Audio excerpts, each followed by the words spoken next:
had enough. I felt adrenaline rush through my body as I pounced off of the ground and rushed at Lisette. I was not going to be the only one who escapes this time. Hey guys, welcome back to the next part of Seducing the OTOME. We left off on a really big cliffhanger, so let's continue. So, the doors quickly swung open, revealing a sight I would never have expected to see. Skin red as blood, eyes black and gold piercing into mine, roughened up clothes and a pistol in his hand. I saw a monster. I covered my mouth to not scream at the sight. Dried blood covered the bandana around his neck as he smirked at me and the boys around me. Beside the red-skinned man was a similar-looking woman in matching thug-like clothes. Oh, what's the matter, boys? You really didn't think I wouldn't find you, did you? That's a really gruff voice for his appearance, because he kind of looks like a teenager. I hoped you would, you piece of... Whoop. All of a sudden, the man raised his gun at Sam's face and instantly pulled the trigger. We all gasped in shock, instinctively expecting to see a bullet run through Sam's face, but... What the fuck? What? What should have been a headshot ended with loud but empty blank shot. The pistol echoed his empty shots as the man grew more and more pissed, pulling the trigger over and over in aggravation. Luckily for my ears, it became quieter after his first shot. Why the fuck won't you work? This place is protected. What did you say, shrimp? What does that This mean? place has a seal, protecting it from hellborn magic. Are guns hellborn magic? What the fuck is that supposed to mean? Beats me, dude. Ah! The man growled and threw his gun at Sam, who was able to dodge it in time. The pistol bounced off the ground a couple of times before sliding further away, hitting the wall in a final stop. As it stopped moving, the gun faded into black flame that disappeared into the air. The previous owner had this place protected by magic, Malix. Wait, how do you guys know that? Malix, that was his name. His existence resonated in my memory from the dream I had. However, I looked to Matthew in the same confusion as Malix did. This place is protected by magic? It would seem that your grandfather had some sort of protective barrier around this house. From the looks of it, it only disables hellborn magic. My grandfather was involved. Then what's stopping me from dragging your asses out and shooting you then?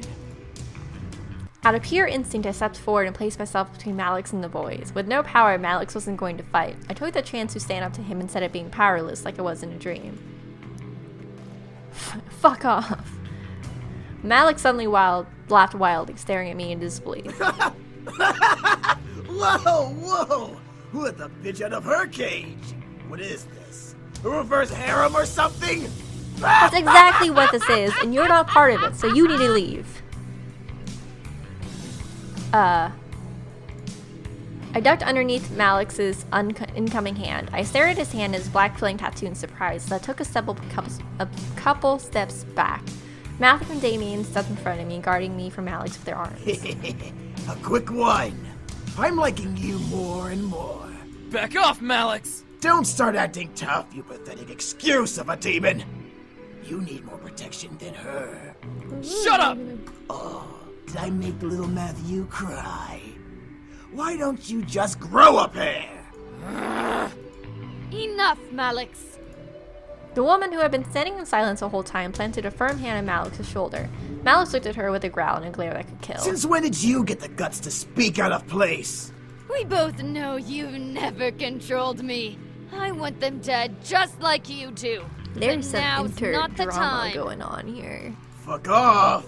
I know what I'm doing. Do you? Domestic disputes. Even if you did fight them, there's 5 against 2. We never win. Shut up! I'm the Let's sixth go, person. Malix! We're wasting our time! These people do not know how to use inside voices. The two growled at each other. They could have used their magic. I could sense that fire would glow from under their teeth. Malix grunted and glared at the boys. He pointed at James, wanting so badly to use his fingers like a knife. Just wait, pretty boys. We'll get you and fuck you up real good. Then Malix turned to me, moving his finger to point directly between my eyes. And don't think you're safe. Step outside. I dare you.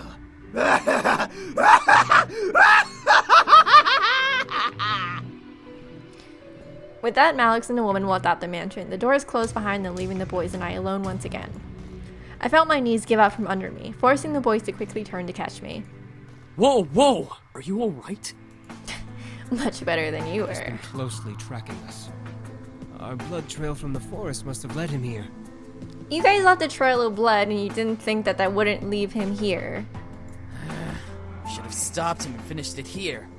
For once, Matthew, I agree with you.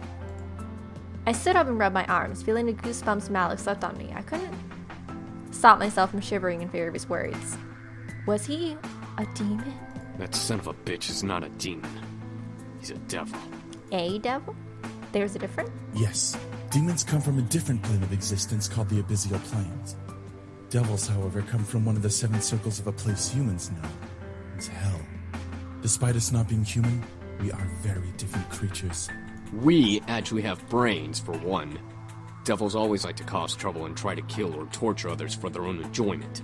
Demons, like us, know when to use our powers and when not to. We're not stupid. No, Devils okay. follow orders from higher-ups in their order, and their power only comes from their connection to hell.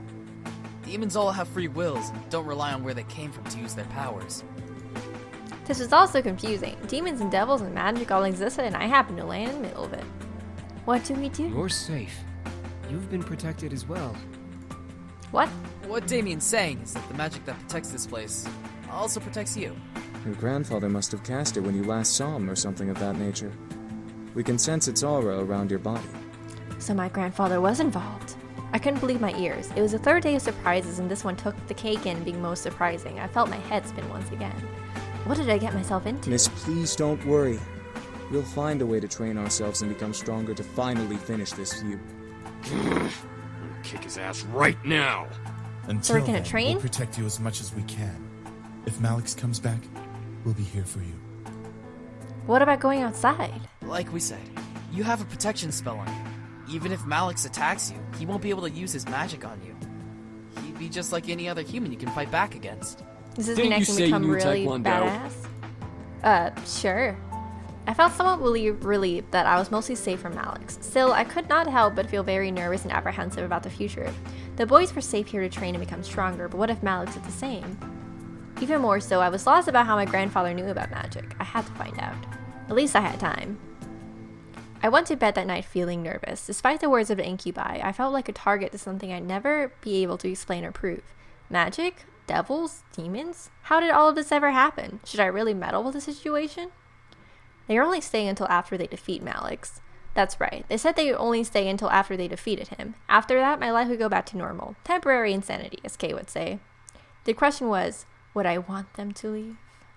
If my life went back to normal, then I'd have to care for the house all on my own. I'd get to focus on my life instead of being distracted by the boys. I'd have to. My life. Where is my life going anyway? I was under pressure from my parents with only my friends and the boys to comfort me. Without the boys, I'd have no way to hide from my responsibilities. Enough. Let's just sleep and deal with tomorrow when it comes. Defeating my sense of thought, I forced myself to sleep, unsure what tomorrow had planned for me. Hopefully, whatever the future had for me, I'd be ready for it. I promise to be with you forever. You're so important to me. I swear I'll give my life to you. Please, What? let me love you. I'll be by your side, always. I can't imagine living without you. I want to be with you. I love you. What? I slowly opened my eyes, letting the voices in my dream echo in my head and force me awake. I rubbed my eyes before sitting up and looking at my clock. 7 a.m.? Why am I up so early? I fell back into bed and closed my eyes, trying to go back to sleep. However, something kept me awake. Why? It's too early to even be alive. I gave up and sat up, staring at the fireplace across from my bed. A sigh escaped from between my lips, and I threw my legs over the side of the bed. What to do at 7 in the morning? I decided it was a good idea to wander around the house. I never really explored it much as a child, so there were bound to be new surprises. Well, come on, feet, let's go on an adventure. I stood and exited my room, hoping that the boys were still asleep.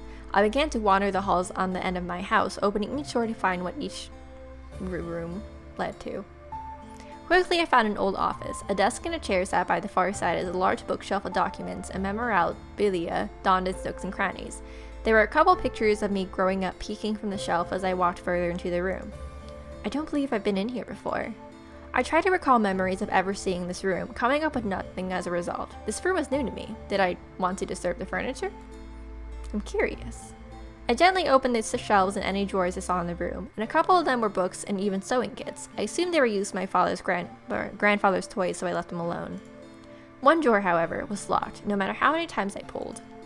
Come on! Nothing. It would not budge. The drawer beside it, though, revealed a laptop. Why was there a laptop in a drawer? I lifted it from the drawer and carried it over to the desk and chair, opening it. It was a high-tech laptop with a retina scanner as a pass lock. I was not sure whether or not to try to unlock it or not. Try to unlock it. I decided to try it. I turned on the computer and leaned my face near the retina scanner, lighting the camera up on my eye. To my surprise, I heard a ping from the computer before the screen opened to a desktop. Huh, look at that. On the desktop were documents and folders labeled different aspects of the Anderson Company. Taxes, profits, bylaws, products. The list went on and on. If I really did want to become the CEO of the Anderson Toys Company, I had everything about it at my fingertips. Dad would sure be impressed. One icon, however, stood out from the rest. For Algo? I double-clicked the icon, but no window came up. Instead, I heard a large click come from the drawer that was locked. What the? I slowly lifted my seat and walked over to the drawer, attempting to open it again. It slid open smoothly in the direction of my pulling hand, revealing two books. One was a plain black journal with a tie to keep it closed. The other was bound in leather with cryptic symbols all over the cover. I took out the journal and skimmed through it, seeing my grandfather's notes. They were all detailed explanations and opinions on his finding on demon magic. He really did know about magic. I sat down at the desk and read through the journal further, finding drawings and sketches of symbols and magic circles, each with their own different meanings and effects. It was all fascinating. There was even a page of important spells to know. I read through them, trying to memorize them into my mind. I don't know what came over me, but I started to feel more energetic and more powerful simply for reading my grandfather's notes. I was suddenly aware of the energy that was surrounding my body and the power that was around the house. The more I read, the more powerful I became. However, my mind suddenly froze and I found myself walking back to the drawer, putting the book back and closing the drawer. The lock reset and I snapped out of it. What? I shook my head and looked at the drawer, realizing what I had done. I walked over to the desk and reopened the lock, but suddenly felt the need to stop. Something held me back and didn't want me to pry anymore that I already had. I was curious beyond belief, but I obeyed my thoughts for now. Eventually I would come back and look into it. I returned to bed, feeling the weight of the morning drag me under the covers to try sleeping again. I had energy, but I wanted more sleep. It was Sunday and nothing was happening today. Come on, eyes, back to sleep. I shut my eyes and tried to slow my breathing. I looked at my phone to check the time once again. It was noon, yet it felt like I had slept for much longer. Why is time going by so slowly? I sighed, changed into normal clothes, and went out the main hall and sat on the stairs. Sundays were very boring. However, the muffled sounds of battle caught my attention. Huh? I quickly went out to the backyard in response to the noise I had heard. In the yard were all 5 of the boys practicing fighting. Sam was in the middle with the other 4 surrounding him and throwing punches and kicks at him. Sam, being the strongest of the bunch, blocked and dodged each almost masterfully. Don't disturb them. I just watched with some madness. I checked the time and decided it was time to head inside the kitchen. I was getting hungry and was sure the boys would need to eat soon, so lunch was a must. Might as well make lunch today. It's been a while since I cooked. Lunch wasn't particularly hard. I decided to make chicken breast. I took my time to make almost perfect chicken breast alongside some rice. Cooking wasn't hard unless you didn't know what you were doing in the first place. I placed the food in the dining room. However, none of the boys were there by the time I brought the final dish out. I carried that dish to the main lobby, catching the boys separating into different rooms of the house. Part of me wanted to go into one in particular. The other part of me wanted to just leave them be and take the food in my hand to my room to eat. Maybe I could go out today while the boys focus on training. Let's find one of them, stir up trouble. I couldn't find any of them. I could only shrug, though. They knew where the food was, so I went to my room and sat and ate alone in my room. It's not my problem. I turned on my computer and started to jam the music as I ate my food. As I ate, I began to think about going out. There were so many places to go, things to do. Let's go to the arcade. Oh, I accidentally clicked the cafe. Whoops. I arrived at a cafe ready to relax. I didn't want to be stuck at home on a Sunday. Besides, the cafe always had something new to drink, no matter how often you came. I entered the double doors and looked around. Not many people were in, and Kaden seemed to be working today. Oh well, she can't always be working. I made my way to the pastry bar and took a look at what the cafe had to offer that day. There was always something new no matter when you came, which is what people kept coming, myself included. As I browsed the delights, my mouth began to water. I had just eaten earlier, but the cafe's pastries always looked so good enough to tease your appetite back into an empty, hungry state. Both the smell and the look of each dessert was carefully crafted to appease. You didn't regret buying one and biting into it. I finally made a selection and headed to the cash register to purchase my treat. What can I get for you? Hi, I'll take a couple chocolate and raspberry macarons and a pink lady latte, please. Coming right up. Lady Lily was Kay's assistant, who mainly stuck to the cafe's finances and computer work. However, when Kay wasn't in, Lily took over, becoming the face behind the cash register who gave you what you needed. Where's Kay? Kay had to fly out to New York suddenly. She said it has something to do with delivering something special to someone. I'm not too clear on the details. Ah, okay. Sounds like fun. Wish I could go to New York. Don't we all? Here you are. Enjoy. I took my order to a far corner table and got comfy. The pink lady latte was a cafe special that everyone adored. It was a normal latte with a very subtle raspberry flavor. The foam was pink, too. Before I could indulge, however, a voice stopped me. Oh, hey! Oh, hi. Mind if I join you? Yeah. Naomi nodded before getting herself a coffee cake slice and a latte and joining my table. I've been wanting to try their latte for a while. Is it any good? Naomi gently blew over her latte to cool it before sipping it, smiling at the taste. This does taste good. I'll have to get this from now on. The raspberry is a really nice compliment with the coffee.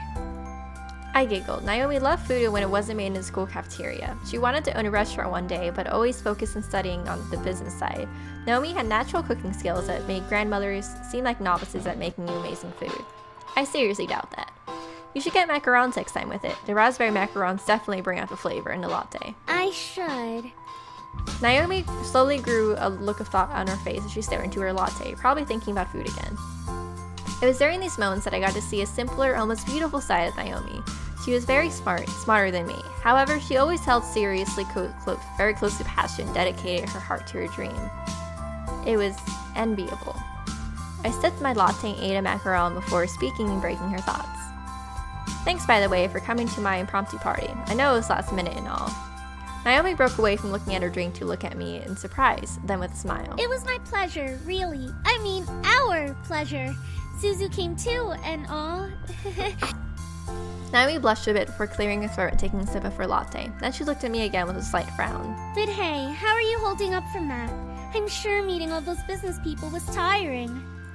I have bigger problems. Well, I'm sure you did great. It was a great party. The food was amazing. It was amazing. I slowly began to remember the party, remembering how I felt alone throughout it. I wanted to be with my friends, but I had to put on my business air to impress my guests and my father. Did I try too hard? It was supposed to be a simple party, but it felt like a job interview. Before I got too deep in my thoughts, I felt a hand gently cover mine. I refocused my thoughts to reality, seeing Naomi gently holding my hand. Hey, I know that look. You're about to overthink it. Don't. You did great. I'm sure of it. I stared at Naomi, unsurprised that she caught onto my thoughts, and happy to know that she cared. Naomi smiled and blushed, giving a small nod. She was absolutely adorable when she smiled like that. I don't know how, but her smile was able to make the room lighter. Naomi then pulled her hand away, placing it back on her latte with her other hand and cupping the mug, and sipped her drink. Naomi licked her lips and let out a sigh. This is really nice. A relaxing Sunday afternoon at a cafe. Yeah, it's nice. Naomi smiled and sipped her latte, ending the conversation. It was true. The day was pretty nice. I began to regret not taking my meal to go and sitting in the park or something. Naomi could have joined me. Naomi would have come with me anywhere if I wanted to leave. However, I didn't feel like moving from the tranquility of the cafe despite all the energetic pink around me. Naomi and I eventually lost track of time and wound up chatting until the late afternoon. When the cafe wasn't hopping, Lily would join us and we talked about silly things like TV shows or movies. Oh, wow! It's getting late. I gotta get home or my mom will flip. Oh, okay. Would you like a ride home? That'd be great. We quickly headed out with Naomi driving me home. It was nice to be alone with her rather than have the explosive Susie around. I preferred Naomi's calm logic anyway. I don't want to play favoritism. The remainder of the night passed by, surprisingly uneventful. The boys continued to train with each other, but were kind enough to stop and make me dinner. I was glad for that. Unsurprisingly, the food was perfect, but I felt a little empty without the boys to eat with me. They most likely had already eaten, but still I felt lonely. I couldn't let it bother me. I ate and went back to my room to study and sleep. Surprisingly, I felt good going to bed that night. I felt like I could have a peaceful sleep after the previous rough nights I had. I felt good. I drifted to sleep and woke almost flawlessly that next morning. No grogginess, no aches, perfectly energized and bright-eyed. Man, how long has it been since I got that much good sleep? I looked at my alarm clock. I woke up 10 minutes before my alarm. Well, I must be lucky today. Karma owed me some luck. After all, I had gone through in merely a handful of days. I deserved to get some good luck. Ecstatic for the day ahead, I turned off my alarms before they could ring and got dressed. However, my phone started to quickly buzz from an incoming text. Who's texting me this early? Yo, Anderson! You're carpooling with us from now on. We're not letting you waste your money on a bus. Get ready and be at your gate at 7 stat. Oh. I smiled. My friends were the best. I couldn't drive yet, and I didn't have a car, so it was awesome that my friends would let me carpool. I checked the time, 6:30. Perfect, I can eat some breakfast before they come. I packed my bag and carried it downstairs into the kitchen. I quickly made myself coffee and toast, not having time for anything big. I let out a soft sigh in happiness as I sipped my coffee. I felt great, and I felt like nothing could stop me today. Come at me, day, I'm ready for you. I looked at the time. It's time to go.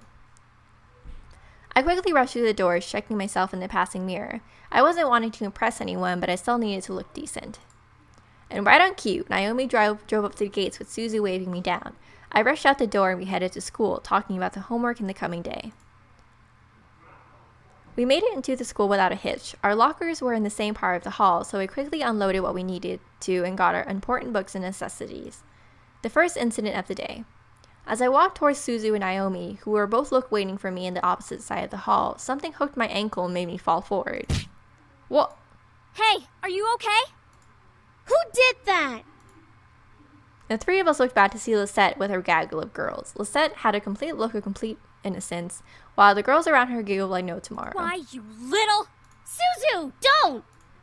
I felt a giant fire of anger burn in my stomach as I stared at Lisette. Today was not only the only time this has happened to me. However, it was now clear who was behind these incidents. Even if she was innocent and one of her goons did it, it was now obvious that Lisette was a mastermind just from the look on her face. She was no friend, nor would she ever be. I had to do something.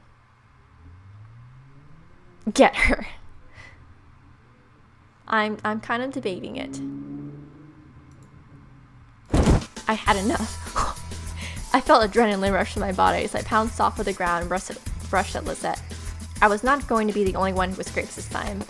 I tackled Lisette to the ground, swiping and slapping her innocent face. She screamed in fright before trying to push me off and block my attack. Holy shit! Anderson! Stop it! I wasn't listening anymore. I let my cardinal need to get revenge take over as I began to pull at Lisette's hair to get better aim at her face with my free hand. I've had enough of the bullying, the wounds, and insults. All of that was going to burn in the past as I scraped my nails and hand across Lisette's face over and over. I did not mean to go that ham. My rebellion would be marked on her pretty face for all to see. Lisette pushed me off and scrambled to her feet, both panicked and angry at the same time. Her emotion was nowhere close to the anger I was feeling. Are you crazy? What the hell? Apparently I am. I stood up very slowly, glaring daggers into Lisette's soul through her eyes. I must have had some sort of monster behind me, or maybe I looked up like the monster myself. But the gaggle of girls, Lisette, even my friends, had a look of pure terror on their faces. Well, I've had enough of you, Lisette. You obviously won't stop unless I fight back. Well, guess what? You're gonna get it. Oh. I charged at Lisette a second time, shoving her hard against the lockers. She let out a yelp of pain and she smacked the back of her head against the metal behind her before glaring and shoving me back. As I stumbled back, Lisette raised her hands ready to fight. Then come on, Anderson! Show me what you've got! I bet it's not much. Jeez. I felt myself snarl in anger before raising my own fist, remembering my taekwondo. I quickly snapped onto one leg and raised a leg to get a swift kick at her head, but she blocked with her arm and stepped towards me to jab at me. She had training, not surprising. I didn't care at the moment. I went back away from the incoming jab, re-establishing my balance as I placed both feet on the floor. Lisette drew jab upon jab at me, forcing me to block my torso and face with my arms and hands. Hit for hit, Lisette and I exchanged and defended blows at each other. It was indeed more than just a cat fight. This was a vengeful duel. In my mind, all I saw was Lisette. All I wanted to do was make her stop, and if that meant beating her down, then it had to be done. We eventually gained a small crowd of people, all silent but observing the fight. My anger intensified and my hits became harder with each second that passed between us. I couldn't let her win. I wouldn't let her win. None of Lisette's girls dared to step in, apparently afraid to after seeing our skills and our individual fighting styles. Susie was held back by Naomi's arm, despite both of them wanting to help me. They didn't wait long for it to end, though. Suddenly, Lisette was pulled away from me, and I was pushed against the lockers by a strong force. Lisette hit the lockers as well on the opposite end of the hallway, letting out a girly grunt of pain. I looked up to see my art teacher, Miss Gordon, holding me against the lockers with a look of surprise and a serious concern on her face. Miss Anderson, what are you doing? I blacked out. I looked to see Lisette being held back with Miss Phillips, starting to cry innocently. I knew what was going to come out of her mouth, so I tried to push Miss Gordon off to confront her. Miss Gordon, however, kept an arm wrapped around me, keeping me back. Oh, Miss boy. Anderson, get a hold of yourself! Ooh, I couldn't help the angry tears raining down my face as I shouted across the hallway. Lisette and Mrs. Phillips stared in shock at my screams as Miss Gordon tightened her hold on me. Eventually, I lost my energy and began to weigh down in Miss Gordon's arms, letting my sadness take over and quench my anger with tears and swelling pain. I could feel Miss Gordon hug me to her to keep me upright as Lisette sniffled and confided with Mrs. Phillips. I didn't do anything to her! She just attacked me all of a I should have sudden. finished it. That's a lie, Lisette. You tripped her on purpose. You've always been a snobby prick to us. Never! I gave my condolences about her grandfather's death! I try to keep everyone calm. Is that so wrong? You didn't even sound sincere. We know you were only pretending to be nice to spite us. Enough. Miss White, follow me to the dean's office. Oh boy. Lisette followed, wiping her eyes in a faint innocence she knew how to play up. I remained still in Mrs. Gordon's arms, unable to bring myself to fight to get at Lisette again. I had done my damage. The gaggle of Lisette's wannabes would make sure I became infamous around the school. I didn't care. I made my statement on Lisette's face and body, and I wasn't afraid to do it again. Miss Gordon, however, wasn't done with me. Come with me, sweetie. I nodded and followed. My friends frowned as they watched me leave, but they headed to class without me. Miss Gordon led me to an empty classroom, which she had claimed as hers. It looked like all of the other classrooms, but art posters lined the walls. Many students loved the room, but hated one thing, the mirror in the very back of the room. It was one thing Miss Gordon loved to use against her students. With it, she was able to see who was using their phones and who was actually studying. Miss Gordon led me to the back of the room and sat me down in front of it. What do you see? Huh? Tell me what you see. I looked in a mirror and saw myself. My clothes were a little ruffled from the fight, but beyond that, I just saw me. Nothing about me seemed different than normal. I see myself. All right. What else? What? Do you know what I see? I see a brilliant woman who has been working her butt off to try and find herself. She just has a little bit of adversity in her way. Aw, teachers like this. What does this have to do with what happened with Lisette? Listen, don't think about Lisette right now. She's just another student who doesn't know what you're going through.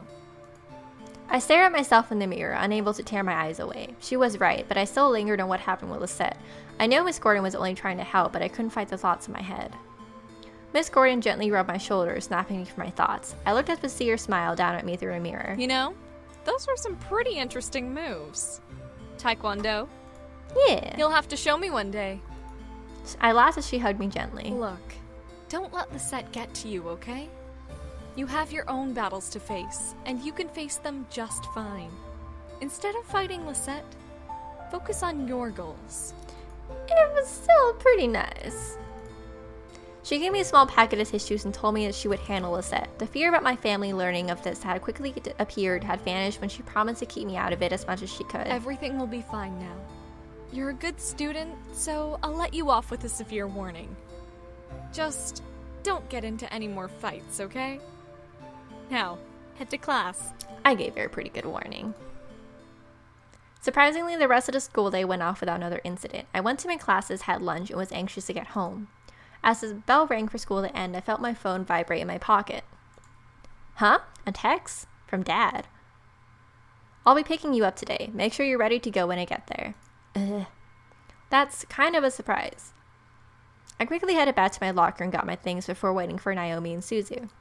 Hey, are you ready to go? Actually, my dad's picking me up. Really? Okay, I guess that kind of makes sense. We'll drive home together next time. Tell your dad that we've got you covered from now on. Even while I laughed, something didn't seem right. My dad texted me to say this. Why was he going to pick me up? Had I done something wrong? I didn't know. I did just attack a girl, but I waved goodbye to Naomi and Susie before heading off to the usual spot where my dad picks me up. I took the time to listen to my music while I waited.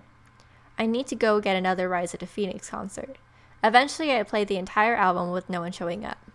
What the? I quickly dialed my dad's number again, but as soon as I pressed call disconnected and I read a signal disconnection error message. What? How do I not have signal? I double-checked my phone and saw all 5 bars for signal. He must be in a dead zone. Before I could finish, a group of hands grabbed at my hands, feet, and covered my mouth. I screamed to the hand over my mouth, struggling to pull away from the hands grabbing at my limbs. It felt disgusting and scary, feeling their hands on me. I needed it to stop. Hey! Don't dirty up Malix's prey! The voice, which sent a fearful shiver down my spine, whispered into my ear. You're coming with me, Miss Anderson. Ooh, I couldn't fathom what was happening. But before I knew it, I was blindfolded and my limbs were quickly tied up. I felt myself being carried somewhere and was shoved into something that echoed the interior of a bus or van. The doors closed off and I was taken, unsure where I was going and why. All I knew was that I was in trouble. Alright guys, I'm going to end it here. So if you like this, go ahead and leave a like. If you have any suggestions for games, leave them below. And if you'd like to subscribe, go ahead, I would really appreciate it. I'm really excited to see what happens next. But my voice is given now, so I'm gonna go for now. I'll see you in the next one.